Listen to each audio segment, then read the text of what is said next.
भूल कर भी ना करें ये 6 गलतियां, धनवान बनने से कोई रोक नहीं सकता। जय श्री कृष्णा। प्रिय मित्रों, एक बार पुनः स्वागत है आप सभी दर्शक बंधुओं का आपके अपने चैनल दर्पण ज्ञान गागर यूट्यूब चैनल में। प्रिय दोस्तों, आज आपके समक्ष जीवन में काम आने वाली वो 6 बातें लेकर हाजिर हुए हैं। यदि आपने उन बातों के लिए अपने जीवन में उतार लिया तो आपको संसार का कोई भी व्यक्ति धनवान बनने से रोक नहीं सकता। तो कहानी शुरू करने से पहले प्रिय मित्रों, आप सभी से मेरा निवेदन है, यदि आपने अभी तक हमारे चैनल को सब्सक्राइब नहीं किया है तो प्लीज चैनल को अभी सब्सक्राइब कर लें, वीडियो को एक लाइक कर दें, हो सके तो अपने सगे संबंधियों और मित्रों तक वीडियो को शेयर अवश्य करें। प्रिय दोस्तों, तो बने रहें हमारी इस वीडियो की समाप्ति तक। प्रिय बंधुओं, प्रकृति ने हमारे शरीर के लिए 5 तत्वों से बनाया है, लेकिन कलयुग के प्राणियों ने उसमें एक तत्व और जोड़ दिया और वो है पैसा। धन दौलत से हर चीज नहीं खरीदी जा सकती, लेकिन रुपए पैसों से बहुत कुछ तो खरीद सकते हो, सब कुछ नहीं खरीद सकते। प्रिय बंधु, एक आश्रम पर एक संत जी अपना प्रवचन दे रहे थे। वो अपने सत्संग प्रेमियों के लिए ये बता रहे थे कि धन दौलत के पीछे बिल्कुल भी मत भागो, ये माया का दलदल है और इसके दलदल में जो फंस गया वो पूरी जिंदगी दुखी ही रहता है। और वहां पर बैठे हुए सभी लोग उन संत जी की इस बात पर खूब तालियां बजा रहे थे, लेकिन उन सब लोगों के लिए इस बात के बारे में मालूम नहीं था कि ये संत भी हमें प्रवचन सुनाने के लिए पैसे लेते हैं। यही तो माया का खेल है जो कि इस संसार में बहुत ही कम लोग जानते हैं, और जिसने ये सब जान लिया उसे इस माया ने बुलंदियों पर पहुंचा दिया। प्रिय बंधु, आज के समय में पैसा कमाना इतना मुश्किल नहीं है जितना कि उस पैसे को संभालना है। इस संसार में बहुत से लोग ऐसे होते हैं जिनके पास थोड़ा सा भी धन आ जाता है तो वे उसके अहंकार में उल्टे सीधे कार्य करने लगते हैं, क्योंकि वे पैसे को खर्च करने के तरीके को जानते ही नहीं हैं। प्रिय बंधु, आप सभी ने देखा होगा कि माता सरस्वती की तस्वीर हमेशा बैठी हुई क्यों होती है और माता लक्ष्मी की अधिकतर तस्वीरें खड़ी हुई होती हैं। माता सरस्वती कहती हैं, मैं आपके घर में जल्दी ही आऊंगी, और यदि मैं आ गई तो जाऊंगी नहीं, क्योंकि अतिशीघ्र कोई भी व्यक्ति गुणवान बन नहीं सकता, और यदि हमारे अंदर ज्ञान आ गया तो फिर उसके लिए कोई भी छीन नहीं सकता। लेकिन माता लक्ष्मी का ये नियम होता है, किसी व्यक्ति के अथक परिश्रम करने से या फिर उसके उल्टे सीधे कार्य करने से वो उसके घर में आ तो बहुत जल्दी जाती हैं, लेकिन उनका ठीक प्रकार से इस्तेमाल ना करने पर उसके घर से अतिशीघ्र चली भी जाती हैं। प्रिय बंधु, आज की कहानी में मैं आप लोगों को ऐसे वो 6 खर्च बताऊंगा जिन्हें करना आपको बिल्कुल भी बंद कर देना चाहिए। यदि आप हमारे द्वारा बताए गए इन 6 नियमों को ठीक प्रकार से समझ लेंगे तो ही आप समझ पाएंगे कि पैसे को हमें किस प्रकार खर्च करना है, ताकि हमारे घर में माता लक्ष्मी का सदैव भी निवास बना रहे। प्रिय बंधु, आप कितना कमाते हो ये जरूरी नहीं है, आप जितना भी कमाते हो उसमें से खर्च करना इन 6 जगहों पर बिल्कुल भी बंद कर दो। ये सब करने के बाद धीरे धीरे आपके घर में पैसा रुकना प्रारंभ हो जाएगा। आपको स्वयं को लगेगा कि सच में हमारे घर में पैसा टिकना शुरू हो गया है। और प्रिय बंधु, अमीर बनने का सबसे पहला रास्ता यही होता है कि अपनी फिजूल खर्ची के लिए बंद कर दो और अधिक पैसा कमाने का तरीका ढूंढो।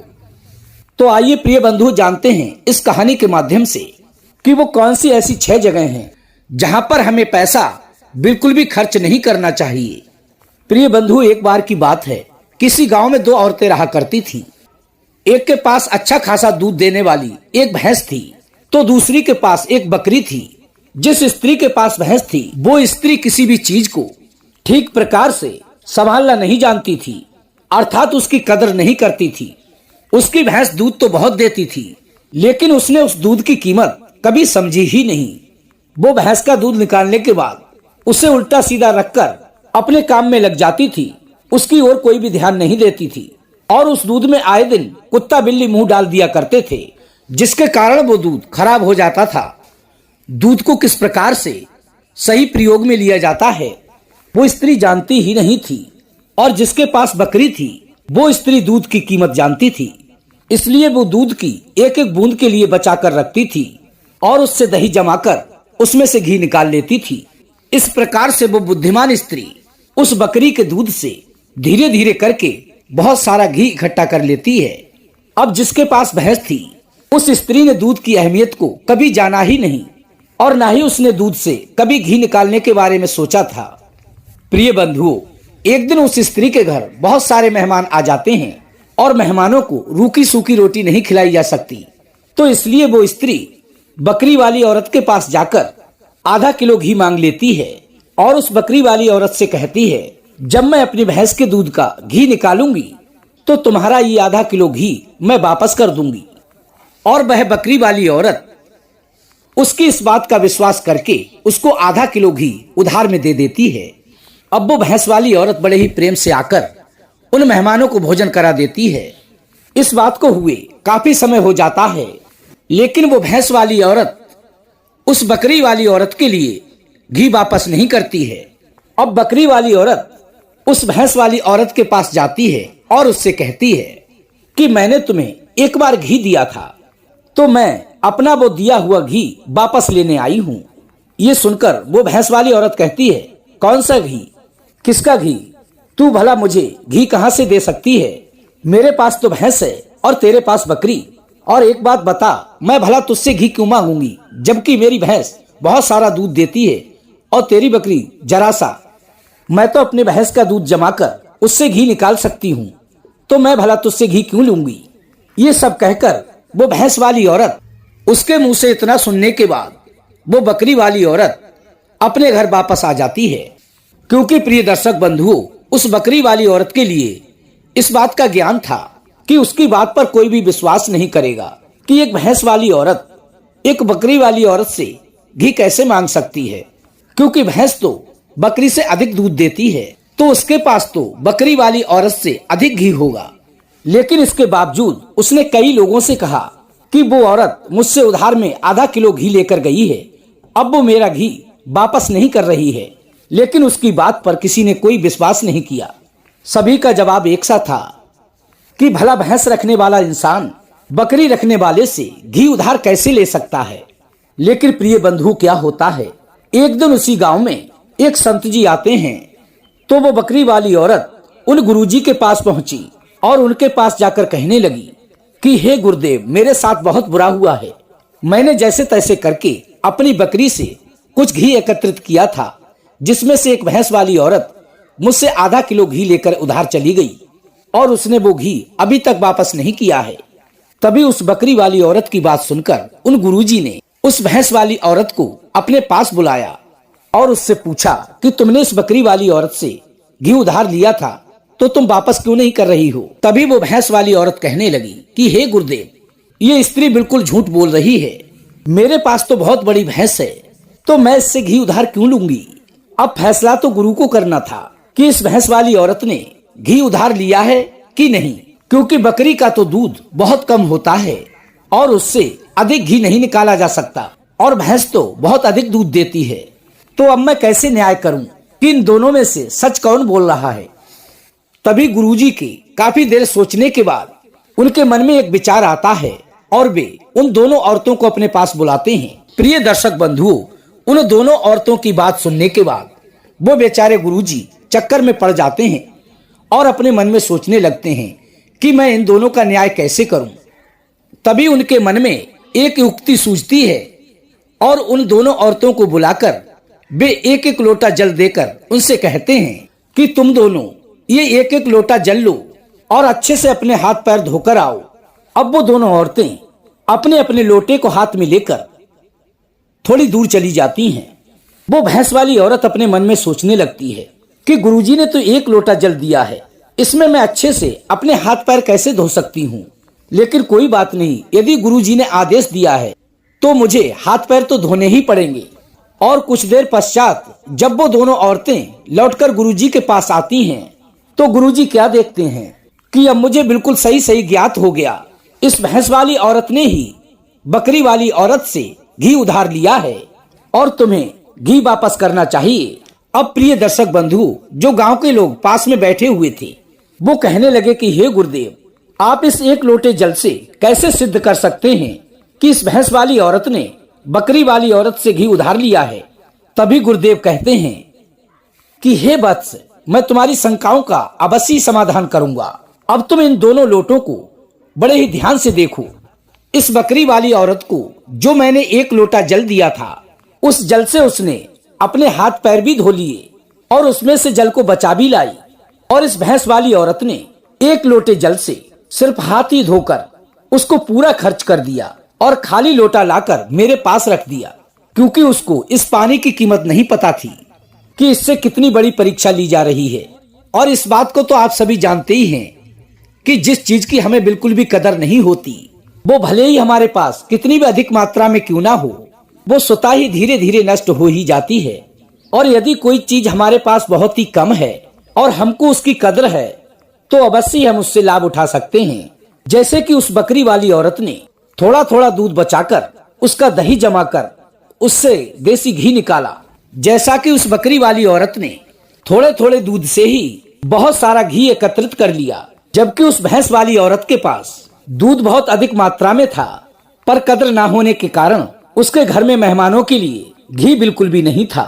इस बात से ये सिद्ध होता है कि इस भैंस वाली औरत ने बकरी वाली औरत से अवश्य ही घी उधार लिया है और इसको वापस करना चाहिए।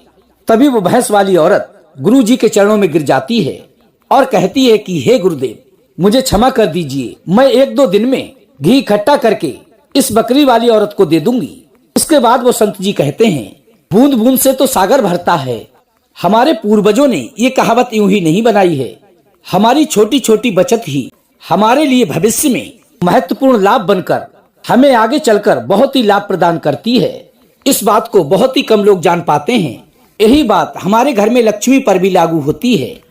यदि हम अपने द्वारा इकट्ठे किए हुए धन को बचाएंगे, तो वही धन हमें आगे चलकर बहुत लाभ प्रदान करेगा। तो ये थी प्रिय दर्शक बंधु हमारी छोटी सी कहानी, आपको समझ में आ ही गई होगी। आइए अब जानते हैं उन 6 खर्चों के बारे में जो आपको आज से ही बंद कर देने चाहिए। प्रिय दर्शक बंधु, इस कहानी के माध्यम से अब आप भली भांति ये समझ चुके होंगे कि हमें किस प्रकार से धीरे धीरे करके धन एकत्रित करना चाहिए। और अब आइए बताते हैं उन 6 फिजूल खर्चों के बारे में जिन्हें हमें बहुत ही सोच समझ कर करना चाहिए। प्रिय बंधु, नंबर 1, सबसे पहला खर्च है दिखावे का खर्च। यदि आपके बगल में किसी व्यक्ति ने महंगी कार ले ली या कोई अच्छी बाइक ले आया, तो आपके मन में जलन होने लगती है कि मुझे भी जल्दी से कार या बाइक लेनी है। यही दिखावे का खर्च आपको सदैव ही गरीब बनाकर रखता है। प्रिय बंधु, हम में से बहुत सारे ऐसे लोग होते हैं जो सिर्फ दिखावे के लिए बहुत सारा ऐसा सामान उठा लाते हैं जिससे दूसरों के सामने अपना रुतबा बुलंद हो सके। कार ले लेना या बहुत सारे गहने ले लेना या फिर महंगे मोबाइल ले लेना या फिर ऐसी कोई महंगी चीज ले लेना जिसकी हमें हमारी जिंदगी में कोई आवश्यकता ही नहीं है या फिर जिसकी कीमत हमारी सामर्थ्य से अधिक है। और यदि कोई उन्हें समझाने की कोशिश करता है तो वो कहते हैं कि हम किसी से कम हैं क्या, लेकिन वो इस बात को नहीं समझते। इससे सिर्फ हमारा नुकसान होता है, ना कि कुछ लाभ। यदि आपको सच में अमीरी के रास्ते पर चलना है या वास्तव में आपको अमीर बनना है, तो दूसरे की देखा दूनी आमदनी से अधिक खर्च करना बंद करना होगा और वो पैसा आपको किसी अन्य जगह पर इन्वेस्ट करना होगा। प्रिय बंधु, मैं ये नहीं कहता कि आप अपने शौक पूरे ना करें, लेकिन अपनी आर्थिक स्थिति को देखते हुए अपने शौक पूरे अवश्य करें। या फिर आपको जिस चीज की सबसे अधिक जरूरत है या फिर आपको जिस चीज की सबसे अधिक आवश्यकता है उसी को खरीदो। किसी को देखकर उसकी बराबरी करने की कोशिश ना करो। प्रिय बंधु, दूसरी बात है किसी भी कंपनी की लुभावनी बातों से दूर रहना, क्योंकि ये कंपनियां अपने सामान की बिक्री करने के लिए अलग अलग ब्रांड की जो कंपनियां होती हैं वो नई नई स्कीम लेकर आती हैं, लेकिन ये उनकी लुभाने की रणनीति होती है जिसको हम लोग ठीक प्रकार से समझ नहीं पाते और उसके लुभावने भंवर जाल में फंस जाते हैं। अर्थात हम वो चीजें खरीद लेते हैं जिनकी हमें आवश्यकता ही नहीं होती। यदि हम किसी मार्केट में जाते हैं और हमें ये पता चलता है कि 50% डिस्काउंट में मोबाइल मिल रहा है, तो हम घर में मोबाइल होने पर भी उस मोबाइल को खरीद लेते हैं। लेकिन हम लोग ये नहीं समझते कि ये सब मार्केटिंग करने की एक रणनीति होती है। इससे हमें फायदा नहीं हो सकता बल्कि कंपनी को फायदा होता है। इसलिए आपसे निवेदन करूंगा, आप लालची लुभावने इन विज्ञापनों की या फिर किसी ऐसी कंपनी के चक्कर में ना पड़ें जो कि आपके धन को हरण कर लें। क्योंकि प्रिय बंधुओं, हमें जिस चीज की आवश्यकता नहीं होती और हम उस चीज को खरीदते हैं, अर्थात अपने घर की लक्ष्मी को उसमें इन्वेस्ट कर देते हैं, तो हमारे घर की लक्ष्मी हमसे नाराज हो जाती हैं और धीरे धीरे हमारे घर से जाने लगती हैं। प्रिय बंधुओं, तीसरा खर्च है कर्ज। आज के समय में अधिकतर लोग कर्ज लेकर महंगी महंगी चीजें खरीद लेते हैं, जैसे कि कार, बंगला, मोबाइल, बाइक, और फिर बाद में उसका पैसा भरते रहते हैं, जो कि उसकी वास्तविक कीमत से कई गुना अधिक होता है। जैसे कि हम आजकल क्रेडिट कार्ड का इस्तेमाल करते हैं। क्रेडिट कार्ड हमें पैसा खर्च करने को कहता है। जो पैसा हमारे पास है या फिर जो पैसा हमारे पास आने वाला है और उस पैसे को हम खर्च कर देते हैं, तो जरा ध्यान से सोचिए, हम अमीर कैसे बन पाएंगे? क्योंकि जो पैसा हमारे पास आया ही नहीं, उस पैसे को भी हम खर्च कर देते हैं और अमीर बनने के सपने देखते हैं। और बहुत लोग तो ऐसे भी होते हैं जो लोन लेकर जमीन या फ्लैट खरीद लेते हैं और अपने मन में ये सोचते हैं जब हमें इससे फायदा होगा तो हम लोन वापस कर देंगे। लेकिन वो लोग ये नहीं सोच पाते कि जितना इससे हमें फायदा नहीं है, उससे अधिक हमें इससे नुकसान होगा। तो प्रिय मित्रों, ऐसा काम कभी भी ना करें, अर्थात कर्ज लेकर कोई भी चीज ना खरीदें, क्योंकि कर्ज में डूबा हुआ व्यक्ति कभी भी उभर नहीं पाता है। प्रिय बंधुओं, चौथी और सबसे अच्छी बात ये है, अपने पैसों का उपयोग कैश में ही करें। कभी भी मोबाइल ऐप का प्रयोग करके पैसा खर्च ना करें। आपको शायद पता नहीं होगा, यदि आप कोई सामान खरीदते हैं और फिर फोन से पेमेंट करते हैं, तो आपको आपके पैसे खर्च होने की अधिक तकलीफ नहीं होती। क्योंकि जब हम जेब से पैसा देते हैं तो पैसा देते समय बड़ा ही दुख होता है, और जो पैसा आप मोबाइल से ट्रांसफर करते हैं वो पैसा आपकी जेब से नहीं जाता, इसलिए वो आपको दिखता ही नहीं और ना ही उसका दुख होता है। और जब आप किसी चीज को कैश में खरीदेंगे तो आपको महसूस तो होगा कि यार जेब से पैसा जा रहा है। प्रिय बंधु, पांचवी बात है अपनी भावनाओं पर काबू रखना। यदि आपको कोई चीज पसंद आ जाती है और आप उसे खरीदना चाहते हैं, तो पहले आप भली प्रकार से सोच लें कि क्या आपको वास्तव में इसकी आवश्यकता है। क्योंकि बहुत से लोग कोई चीज पसंद आने पर, जरूरत ना होने पर भी तुरंत खरीद लेते हैं। कई बार तो ऐसा होता है कि कई स्कीम वाले हमें लुभाने को आते हैं, तो हम उस चीज को तुरंत ही खरीद लेते हैं। तो हमें ऐसी चीजों को लेने से अवश्य बचना चाहिए, बल्कि हमें ऐसी चीजें लेना चाहिए जिसकी हमें वास्तव में आवश्यकता हो। छठवीं और आखिरी बात यह है कि कभी भी कोई भी ऐसी शौक ना पालें जिसको पूरा करने में आपको बहुत सारा धन खर्च करना पड़े। प्रिय बंधु, आपको शायद इस बात का पता होगा कि हमारे इस संसार में महंगाई का सबसे महत्वपूर्ण कारण शौक है। आज के समय में यदि हम किसी साधारण फोन की बात करें तो वो 10,000 रुपए का आ रहा है, और इसके विपरीत 1 लाख का भी फोन आ रहा है। लेकिन फर्क सिर्फ इतना है कि किसी को 10,000 का फोन रखने का शौक है तो किसी को 1 लाख का फोन रखने का शौक है। एक बात और, यहाँ पर व्यक्ति को अपनी अमीरी दर्शाने का भी बहुत बड़ा शौक है, क्योंकि अमीर आदमी ही महंगा फोन रख सकता है और आपको ये सब देखकर लगेगा कि वो व्यक्ति अमीर है, तो ये शौक ही तो हुआ, तभी तो उसने महंगा फोन रखा है। इसलिए हमारे घर में गरीबी आने का कारण है हमारी आमदनी से महंगे शौक। तो ये थे प्रिय दर्शक बंधुओं वो 6 कारण जिसके कारण हम अमीर ना बनकर धीरे धीरे गरीब होने लगते हैं। और यदि हम अपनी आर्थिक स्थिति के हिसाब से अपने सभी कार्यों को निपटाएं या अपने शौक पूरे करें, तो हम धनवान भी बने रहेंगे और हमारे घर में कभी गरीबी भी नहीं आएगी। तो कैसी लगी प्रिय दर्शक बंधु आज की हमारी ये छोटी सी कहानी? यदि अच्छी लगी हो तो वीडियो को एक लाइक कर देना, चैनल को सब्सक्राइब कर लेना, हो सके तो अपने सगे संबंधियों और मित्रों तक वीडियो को शेयर अवश्य करना। प्रिय दोस्तों, हम कल फिर मिलेंगे इसी प्रकार की ज्ञानवर्धक चर्चा के साथ। इसी के साथ प्रिय दोस्तों, राधे राधे, जय श्री कृष्णा।